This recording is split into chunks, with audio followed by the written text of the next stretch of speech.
सीमा के कानों में शहनाई की गूंज रस सा घोल रही थी। 13 साल की सीमा फटाफट सारा घर का काम निपटा रही थी, क्योंकि उसे आज अपनी सबसे प्यारी सहेली सत्तो के शादी में जो जाना था। काम खत्म करके सीमा शादी में जाने के लिए तैयार होने लगी।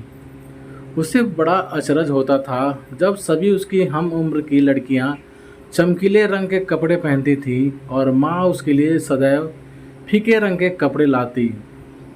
वो बहुत बार पूछने की कोशिश करती, लेकिन माँ उसे हर बार डांट देती थी। आज सत्तो की शादी में उसने हल्के पीले रंग का सूट पहना था। उसमें भी वो परी जैसी लग रही थी। जब शादी में गई तो वहाँ सत्तो लाल जोड़े में सजी बैठी थी। सीमा का मन भी मचल उठा लाल रंग पहनने के लिए। शादी धूमधाम से हो गई।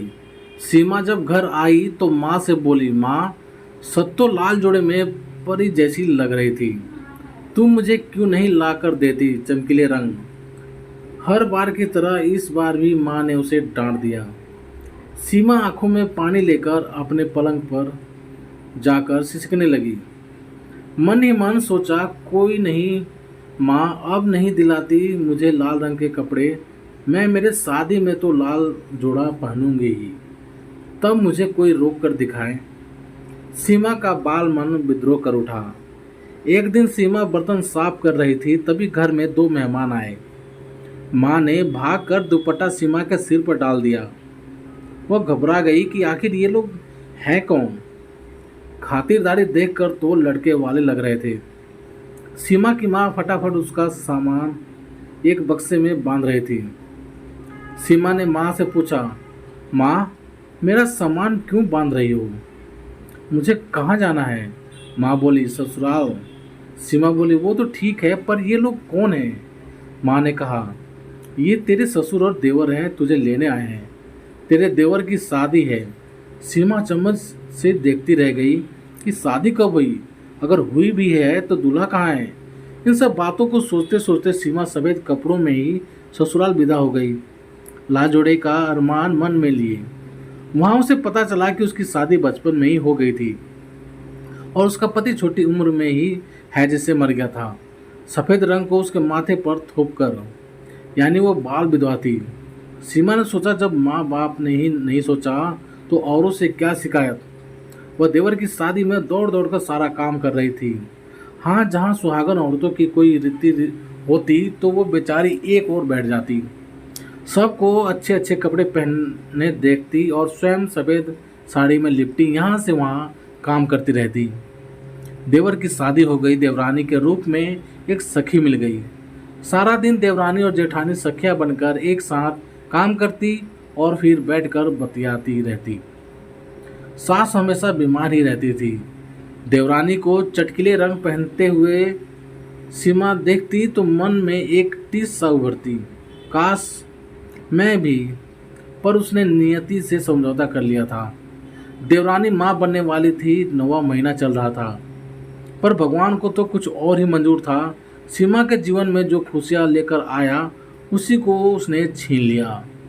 देवरानी बच्चे को जन्म देते ही भगवान को प्यारी हो गई। सारे घर में कोहराम मच गया। नन्ही सी जान को अब कौन संभालेगा। सीमा ने सारी जिम्मेदारी अपने कंधे पर ले ली। वह बच्चे को माँ बनकर पालने लगी। सास ससुर उसका बच्चे के प्रति दीवानापन देख रहे थे और खुश थे कि चलो नन्ही सी जान को माँ का प्यार तो मिला। पर एक दिन चमत्कार ही हो गया। अनछुई सीमा की छातियों से उस दूध मुँह के लिए दूध की धार बह चली। ये भगवान की ही कृपा थी जो उसने सीमा के ममत्व को सही रूप दे दिया। वह बच्चे को अपना दूध पिलाने लगी। सास की तो आंखों में आंसू बह चले। एक दिन सास ससुर दोनों हाथ में लाल जोड़ा लेकर सीमा की कोठरी में आए और बोले, बेटी, हमने देखी है तेरी तपस्या और त्याग। हम बड़ों की गलती का खमियाजा तू अकेली क्यों भुगते? सारी उम्र बाल विधवा के वेश में हम तुम्हें नहीं रहने देंगे। तुम मुन्ना की असली माँ बन जा। बेटा, हम पहले ही खो चुके हैं। अब ये दूसरा बेटा पत्नी के गम में ना हाथ से चला जाए। बेटी, इस अधूरे घर को संपूर्ण बना दे। मेरे छोटे बेटे के जीवन में बहार बनकर आ जा बेटी। यह कहकर ससुर जी ने लाल जोड़ा सीमा के चरणों में रख दिया। आज सीमा वर्षों से दबे अपने सपने लाल जोड़े को हाथ में लिए खड़ी थी। वह नजरें झुकाकर सास ससुर के चरणों को छूकर लाल जोड़ा लेकर दूसरे कमरे में चली गई। तो प्यारे दोस्तों, आप सभी को ये कहानी कैसी लगी प्लीज़ कमेंट करके हमें ज़रूर बताना। यदि कहानी आप सबकी पसंद आई हो तो लाइक करना, शेयर करना और चैनल पर नए हो तो चैनल को सब्सक्राइब भी जरूर कर देना। तो चलिए दोस्तों, मिलते हैं आप सभी से एक और नई कहानी के साथ। तब तक के लिए जय हिंद, वंदे मातरम।